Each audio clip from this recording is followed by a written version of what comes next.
Allô, salam bu ñuul te bon. Oh my god, non mais l'entrée fracassante de Djibo, on n'en parle pas. Non mais ça a déménagé les gars.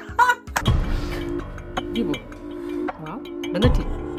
Est-ce que vous avez crié comme moi? Non mais Djibo est arrivé au bon moment lorsque Ami était down, que ce soit physiquement et mentalement aussi. Dans cette vidéo, on va parler de cet épisode qui était one of a kind. On va essayer de comprendre quelle est l'histoire qui lie Djibo et Ahmet, le mari de Aïda. Est-ce que Ami et Bati sont complices?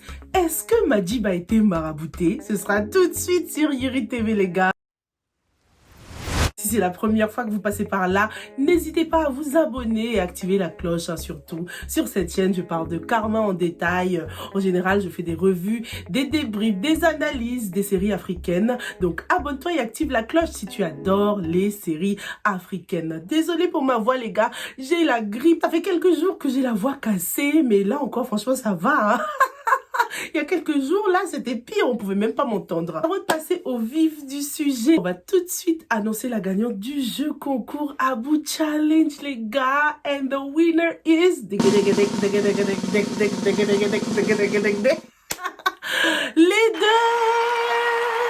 deux filles ont gagné. J'ai décidé de faire gagner Lionel et Penda parce qu'elles le méritent, parce que des néodates, elles ont bien interprété la scène à leur façon. Le public a majoritairement voté pour Penda quand même, mais j'ai décidé de faire gagner Lionel aussi parce que franchement, ces mimiques étaient juste trop synchro les gars. Donc les filles, au moment où vous regardez cette vidéo, normalement je vous aurais déjà contacté. Félicitations, vous avez gagné un peu de Halis Cash Money. C'est parti les gars, attaquons tout de suite l'analyse de cet épisode. Oh my god, like what's going on? What's popping? Popping popcorn. C'est ma fille qui dit ça à chaque fois. À chaque fois, je lui dis what's popping, elle me répond toujours popping popcorn. Est-ce que c'est les popcorn qui pop? You get it? Ami est au plus bas les gars, elle m'a tellement fait de la peine parce que c'est vraiment quelqu'un qui ne sait pas maîtriser ses émotions. Elle s'en sortait bien lorsque Alioune était là pour la canaliser et ça part dans tous les sens hein, maintenant qu'il n'est plus là, maintenant qu'il se fait de plus en plus rare. Ami ne se retient plus, ne veut plus se contrôler pour le bonheur de ses adversaires. Hein? Elle a explosé à plusieurs reprises hein, dans cet épisode. Déjà face à toute la famille lorsqu'ils étaient chez Abou. Dans cette pièce, Ami a dit tout haut ce que tout le monde pensait tout bas. Parce que je suis sûre en ce moment dans la tête de tout le monde, c'était en mode oh j'aurais peut-être dû faire un peu plus attention à Virginie. Tu aurais dû, nous aurions dû, vous auriez dû. Tout le monde est en train de conjuguer là. Mais c'est trop tard maintenant et Ami leur a fait savoir. Pendant qu'elle parlait, remarque que personne n'a osé lui couper la parole. Hein. Ils étaient là tout oui en train de l'écouter sagement parce qu'ils savaient que mine de rien, elle avait raison hein, et ils étaient en train de culpabiliser en silence. C'était franchement un beau moment de réflexion. Hein. Il fallait que quelqu'un leur dise et qui de mieux que Ami Léa qui n'a pas sa langue dans sa poche. C'était aussi un moment de réflexion pour nous aussi, hein, les téléspectateurs. Ami ne parlait pas seulement au personnage bien sûr. D'où ce regard qu'elle lance. Elle brise le 4e mur pour s'adresser à nous, les téléspectateurs, la société. Nous sommes tous d'une manière ou d'une autre responsables du sort de Virginie. Nous sommes tous coupables. J'ai kiffé le point de vue des habitants lorsqu'ils ont tous reçu la photo. Franchement, c'est pendant des moments comme ça qu'on se dit Internet, c'est bien quand même. Hein? The thing went viral like this. Tout le monde a vu la photo, que ce soit des hommes mariés, des femmes mariées, les hommes et les femmes célibataires. Et comme on est tous humains, le réflexe, c'est de tout de suite se comparer. Hein? Se comparer à cette image-là, faire le rapprochement avec sa propre vie, quoi. On a vu la meuf qui disait vaut mieux rester célibataire que mourir comme ça. Il y avait des hommes qui étaient choqués par la situation, mais bien sûr, il ne faut pas que ça s'arrête là. Hein. Il faut que ce soit un réflexe de dénoncer tout de suite les violences conjugales. Le mariage, c'est l'une des plus belles choses qui puissent nous arriver. Trouver son âme sœur, la personne avec qui tu passeras toute ta vie. Lorsqu'on parle de mariage, on doit avoir des smiles on our faces. C'est pas normal que ce soit la souffrance, le dénigrement, que ce soit la femme ou le mari hein, qui dénigre. Les violences violences. Pourquoi? Ah, c'est tellement important, c'est tellement bien que cette série ait pris le temps de vraiment dénoncer ces violences comme ça. Il y a beaucoup de personnes qui aiment prendre advantage, qui aiment profiter de ce statut de mariage pour te dompter, pour prendre le dessus, comme mère Aïda là qui disait qu'elle dompte son mari, je sais pas quoi.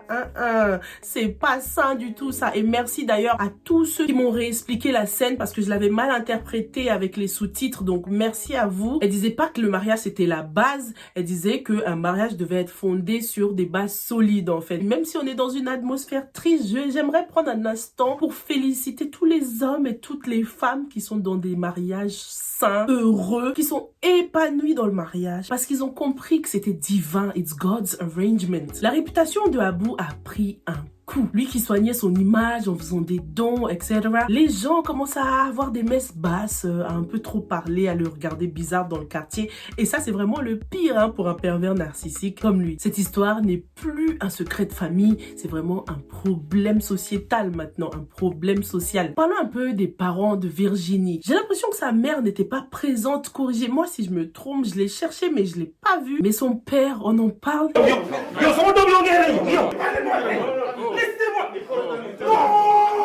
Rambo là, calme-toi, ok? Il était là, ma fille, mais calme-moi, c'est trop tard pour faire ça. C'est trop tard pour s'agiter. Lorsqu'elle est venue vous voir la première fois pour vous dire que son mari la frappait, c'est à ce moment-là qu'il fallait montrer ta force, fallait venir chez ton beau-fils là pour le menacer un peu du genre la prochaine fois que tu touches ma fille, tu vas voir toi. Abu ne craignait personne dans la famille de Virginie. C'est pour ça qu'il faisait ce qu'il voulait avec elle. Et je vous jure, des fois c'est psychologique, hein. Lorsque tu commences à sortir avec quelqu'un ou que tu es marié avec quelqu'un et qu'il sait qu'il y a des gens derrière toi pour te soutenir, il fait pas n'importe quoi avec toi. Lorsqu'il sait que tu n'es pas seul, que tu as une famille, que tu es la prunelle des yeux de ta mère, la princesse de ton père, et que ses grands frères ou ses grandes sœurs vont te faire ta fête si tu la touches, là tu réfléchis à deux fois avant de toucher l'enfant de quelqu'un. Parfois c'est une manière d'imposer le respect, lorsque la personne sait qu'il y a du monde derrière toi. Virginie n'avait vraiment personne et on l'a constaté encore plus pendant cet épisode, lorsque les filles pleuraient. Chacune est allée se réfugier dans les bras de quelqu'un de confiance, quelqu'un chez qui elle pouvait être vulnérable,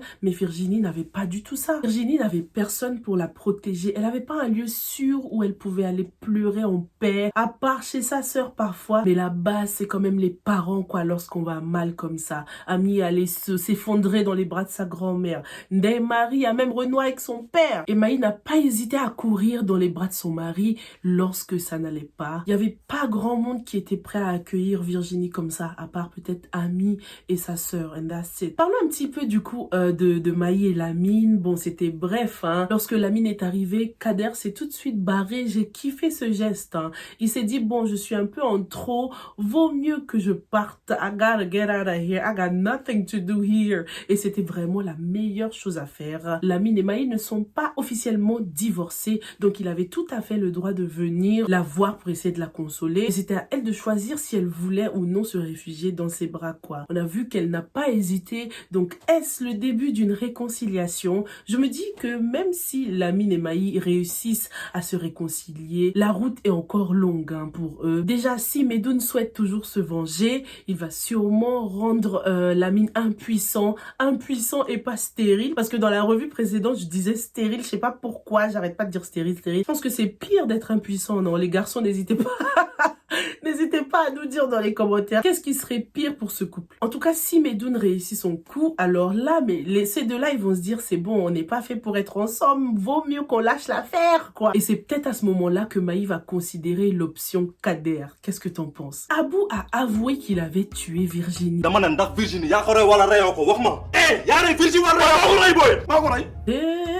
Non mais Charles, mais pourquoi tout lui tombe dessus comme ça? On dirait qu'il était en mode, mais dans quoi est-ce que je me suis foutue? Moi, je voulais juste être un bon avocat à la base. C'est quoi tout ça? Et Abu, on en parle, il essayait de trouver des excuses à ce qu'il a fait. Il était en mode, ouais, je l'ai pas fait exprès, regarde ce qu'elle m'a fait. En gros, c'est elle qui a commencé, moi j'ai pas fait exprès. Si elle n'était pas têtue, si elle n'avait pas pris la place de Sally, ça ne serait jamais arrivé. Aucune culpabilité. Le mec, il regrette d'avoir tué son enfant, il regrette pas d'avoir tué sa femme, puisque de toute façon, elle était têtue et désobéissante. Lorsque la caméra était sur Charles, on a remarqué qu'elle a changé de sens. C'était vraiment pour symboliser que la vie de Carlito venait de prendre un autre sens, quoi, n'avait plus de sens. Charles était dégoûté et on dirait qu'il réfléchissait en même temps à la suite des choses. Franchement, c'est soit il tombe avec Abou, soit il le dénonce et il dénonce aussi son trafic de voitures et tout le reste. Ce qui veut dire qu'il ira en prison aussi hein, pour avoir été complice. Moi, je dis que c'est mieux d'aller en prison pour des faits de trafic de voitures que pour un meurtre. Hein, en tant que complice de meurtrier. Donc, s'il est smart, si c'est un smart avocat là, il se dénonce et puis c'est tout. Franchement, il n'a pas le choix, Charles. J'ai l'impression qu'il est coincé de tous les côtés. Comment veux-tu défendre quelqu'un qui n'a plus un rond déjà? Charles ne gagnera rien en défendant Abou, hein.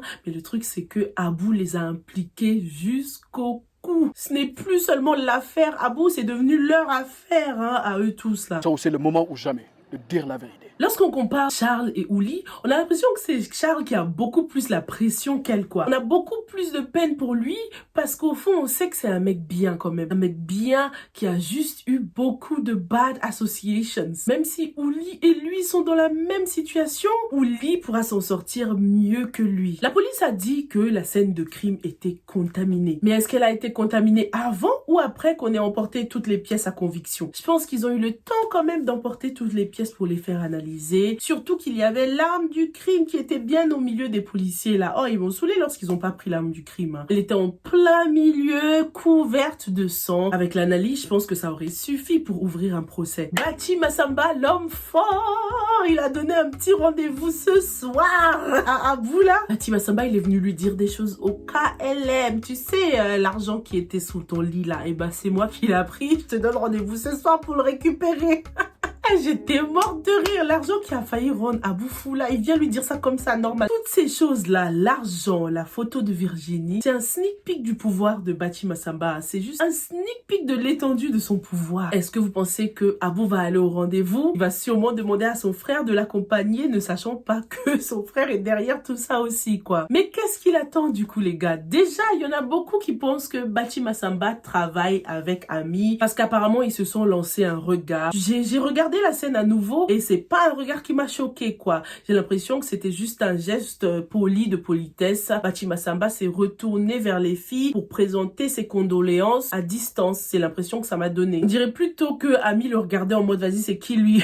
Tu vois? Je pense que s'il y avait quelque chose entre Ami et Bati, la caméra aurait duré encore quelques secondes sur leur visage, mais c'était un peu très bref. Mais bon, on verra par la suite, hein, parce que Ami nous a déjà préparé des plans rocambolesques, quoi. Donc elle est capable de se lier avec Bati pour venger Abou. Si Abou se présente au rendez-vous de Bati en tout cas, ce sera l'occasion pour Bati d'enfin lui raconter son histoire. On va enfin savoir pourquoi Abou ne se souvient pas tout à fait de Bati. Qui est cette fameuse sœur de Bati? Il y en a qui pensent que c'était la femme mystérieuse, celle qui est venue parler à Virginie parce que son mari était en prison. Cette femme me paraissait un peu trop dans le besoin pour quelqu'un qui a un frère riche. On remarque qu'elle n'avait pas du tout de bijoux, ni boucle d'oreille, ni chaîne, rien du tout. Elle était très simple. Donc je me dis que si c'était vraiment chaud, elle aurait pu aller voir son frère pour lui demander de l'aide peut-être. Mais ce qui la lie à Bati, c'est son côté religieux. Lorsqu'elle parlait à Virginie dans l'épisode 5, elle n'a pas arrêté de mettre Dieu en avant. Elle n'arrêtait pas de répéter Dieu est au-dessus de tout. Dieu va vous punir pour ça. C'est ce côté religieux qui peut nous faire penser à Bati Massamba, le Baïfal. C'est vrai que c'est possible, hein, ça peut clairement être elle. Et puis dans la série, aucun personnage n'est vraiment là par hasard. Il y a toujours un lien avec chaque personnage. Donc c'est possible que cette femme soit la sœur de Bati Massamba. On sait qu'elle a des enfants aussi parce que lorsqu'elle parlait avec Virginie, elle a parlé de sa progéniture. Pourtant, Bati n'a pas fait mention des enfants de sa sœur, quoi. Donc peut-être que c'est elle, peut-être que c'est quelqu'un d'autre. En tout cas, on va le savoir très très bientôt. Ce qui est surprenant avec Bati Massamba, c'est à quel point il est puissant et en même temps très très discret. Le mec, il est super influent dans le pays, mais en même temps, il est incognito, hein. Il peut se pointer comme ça. Devant la police, il ne craint rien. C'est vraiment pour te montrer son niveau de badass. Parlons aussi de Shérif. Agréable surprise de la part de Shérif. Pour une fois, il ne s'est pas laissé influencer par sa mère. Shérif essaye de penser par lui-même, essaye de comprendre les choses par lui-même. Il a même accordé le bénéfice du doute à Ami. Hein. Mais bu dee Ami daf ko wax peut-être que dëgg la Ami ak Virginie ay xarit lañu su waxee loolu peut-être Virginie daf ko wax moo tax. Madib le bête. Il n'a pas voulu croire son frère lorsqu'il lui a dit la vérité concernant Malika. Malika, elle a eu des troubles mentaux.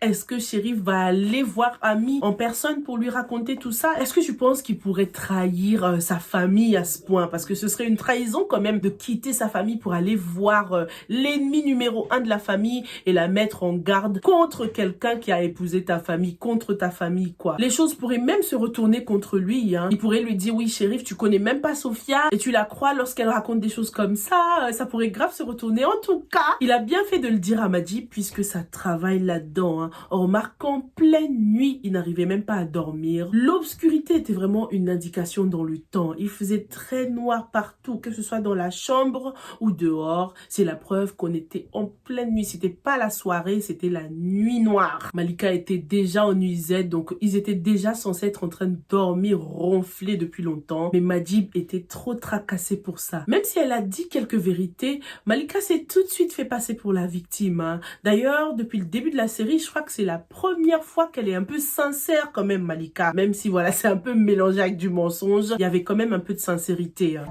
Tu sais ce que ça fait que d'avoir une vie parfaite et de tout perdre du jour au lendemain. L'accident lui a fait beaucoup de peine. Bon, je sais pas encore si c'était un accident de voiture, mais bon, vas-y, je vais conclure que c'était un accident de voiture, hein. Tout le monde dit accident, mais quel genre en fait? C'est flou, hein. Ou bien c'est juste moi qui est en train de overthink là. En tout cas, la conversation entre Madjib et Malika m'a renvoyé à celle entre Maï et Lamine, hein, lorsque les deux étaient en train de se dire des vérités. C'était pareil dans le noir. Comme quoi l'obscurité a ce pouvoir de nous apaiser et de nous faire parler un peu. Donc si vous voulez obtenir les réponses, des vérités de quelqu'un, attendez la nuit lorsque les nerfs seront calmes. Malika a quand même menti, comme je disais. Elle a dit que sa sœur avait déformé la vérité. Elle a commencé à faire ses yeux de chat, à pleurer. Et Madjib est tombé encore une fois dans le panneau. Mais lorsqu'ils se sont enlacés, on a très bien vu la tension sur les visages des deux personnages, hein, la méfiance. C'est clair que Madjib va commencer à se méfier d'elle. Et Malika compte accélérer les choses pour sécuriser sa place dans cette famille. Est-ce qu'elle va s'en prendre à sa sœur? Elle doit l'en vouloir maintenant d'avoir dit la vérité. Est-ce qu'elle va s'en prendre à Ami? Éliminer Ami pour qu'elle puisse posséder bébé Anna? En tout cas, elle a bien commencé, les gars. Elle l'a bien provoqué et Ami est tombée dans le panneau. Paya!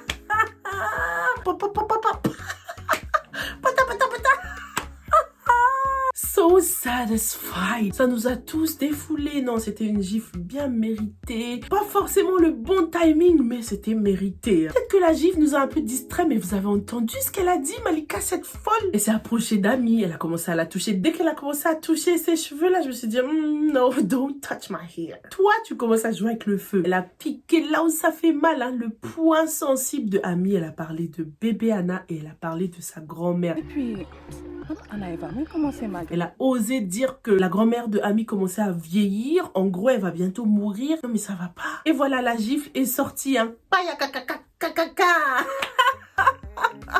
Karatéka de gifle.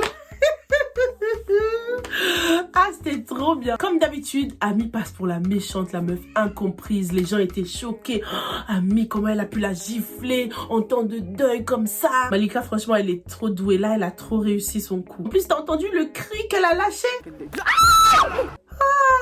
On dirait c'était un coup de poing qu'on lui a donné, hein. Elle a exagéré le truc, limite elle allait tomber par terre et tout, hein. Et on en parle de Aïda Kébé qui a osé se pointer chez Ami. Non mais Ami, il serait temps de changer les serrures. Tous les Jack and Jill rentrent chez elle, ça va pas du tout là, faut changer la serrure. Franchement, tu rentres chez quelqu'un, tu la vois en train de pleurer, être dans le mal comme ça, être down. Pourquoi t'en rajoutes? Lorsqu'Ami a essayé de la bousculer là, Aïda elle l'a recadré direct. Oh my god, je me suis dit ah non, ça c'est pas un adversaire de taille là. C'était quand même osé de la part d'Ami de faire ça, hein. Ta future belle-mère, tu veux déjà la frapper? Ça va pas là. Ah, après cette scène là, on commence à se poser des questions, hein. Est-ce qu'il y aura vraiment une fin à Ami Madjib quoi? Et là, Djibo a débarqué. Non mais ah. Allô? Salam bu ñuul te bon. Cette femme est tellement rassurante. Je sais pas vous, mais moi, elle me rassure rien qu'à la voir. J'adore, en fait, je me sens apaisée. J'avais envie de courir dans ses bras carrément pour être en sécurité. J'avais envie de pleurer de soulagement pendant cette scène. Non, le casting est tellement réussi pour cette série que ça rend le truc mais encore 10 000 fois plus crédible, quoi. On est à fond dedans, mais on met les organes, comme on dit. Dès que Djibo a débarqué, elle a pas parlé chinois, pas de ching chang chong. Elle lui a dit, tu pensais qu'elle était seule et tu tu la persécutais à tout bout de champ. Et c'est exactement ce que je pense par rapport à Virginie. Parce qu'elle était seule, Abou la persécutait à tout bout de champ. Non mais la classe de Djibo, je voulais mourir. Oh mon Dieu. Quand elle a enlevé la veste comme ça, je me suis dit, show them. Hey. Comment dof. te dama lay xamal benn mbir. Et c'est limite, on dirait que j'étais derrière avec Ami en train de dire, vas-y maman, vas-y, fire. C'est pété Aïda Kébé. Enfin quelqu'un qui va comprendre, soutenir et défendre Ami. Il était vraiment temps. Djibo, c'est un ouf de soulagement. Ami a trop souffert, les gars. Elle est redevenue agressive, impulsive. Elle ne contrôle plus rien. Elle avait réellement besoin que quelqu'un vienne l'aider à se canaliser, quoi. Back to Memory Lane avec Djibo et Aïda. On apprend qu'il y a eu une histoire entre Djibo, Ahmed et Bachir. Comme il y a eu une histoire entre Madjib, Ndeye Marie et Ami. L'histoire se répète, les gars.